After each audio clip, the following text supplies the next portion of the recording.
ಸೂರಜ್ ರೇವಣ್ಣನನ್ನ ಈಗಾಗಲೇ ನಾವು ಹೇಳ್ತಾ ಇದ್ವಿ ನ್ಯಾಯಾಂಗ ಬಂಧನಕ್ಕೆ ಒಳಪಡಿಸಲಾಗಿದೆ ಅಂತ. ಸೊ ವಿಚಾರಣಾಧೀನ ಕೈದಿ ಆಗ್ತಾರೆ, ಅವರು UTP ಆಗ್ತಾರೆ, ಅಂಡರ್ ಟ್ರಯಲ್ ಪ್ರಿಸ್ನರ್ ಆಗ್ತಾರೆ.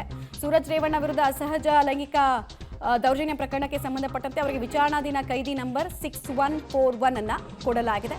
ವಿಚಾರಣಾಧೀನ ಕೈದಿ ನಂಬರ್ ಅನ್ನ ಜೈಲಾಧಿಕಾರಿಗಳು ಹಂಚಿಕೆ ಮಾಡಿದ್ದಾರೆ. ನಿನ್ನೆ ಲೇಟ್ ಆಗಿದ್ರಿಂದ ಹಂಚಿಕೆ ಆಗಿರಲಿಲ್ಲ.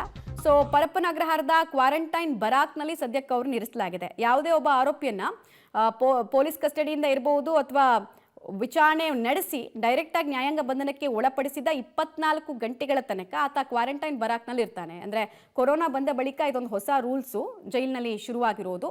ಬಿಕಾಸ್ ಇವ್ರಿಗೇನಾದರೂ ರೋಗ ಇದ್ರೆ ಅಥವಾ ಆ ರೋಗ ಉಳಿದ ಜೈಲಿನ ಸಿಬ್ಬಂದಿಗಳಿಗೆ ಹಬ್ಬಬಾರದು ಅನ್ನೋ ನಿಟ್ಟಲ್ಲಿ ಅಬ್ಸರ್ವೇಷನ್ ಪೀರಿಯಡ್ ಅಂತ ಇಡ್ತಾರೆ ಕ್ವಾರಂಟೈನ್ ಬರಾಕ್ನಲ್ಲಿ. ಸೊ ಇಟ್ಟಿದ್ದಾರೆ. ಮತ್ತೆ ಅಂಡರ್ ಟ್ರಯಲ್ ಪ್ರಿಸ್ನರ್ ನಂಬರ್ ಅನ್ನ ಕೂಡ ಕೊಟ್ಟಿದ್ದಾರೆ, UTP ನಂಬರು 6141.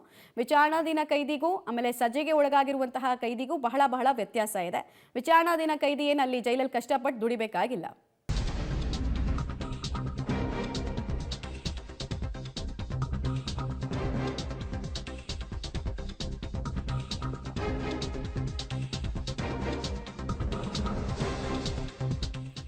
CID ಅಧಿಕಾರಿಗಳಿಂದ ಸೂರಜ್ ರೇವಣ್ಣ ಮೊಬೈಲ್ ಅನ್ನ ಕೂಡ ಪರಿಶೀಲನೆಗೆ ಒಳಪಡಿಸಲಾಗ್ತಾ ಇದೆ. ಸೂರಜ್ ಮೊಬೈಲ್ ಅನ್ನ ಈಗಾಗಲೇ ಹೊಳೆನರಸೀಪುರದ ಪೊಲೀಸರು ವಶಕ್ಕೆ ಪಡೆದಿದ್ದಾರೆ.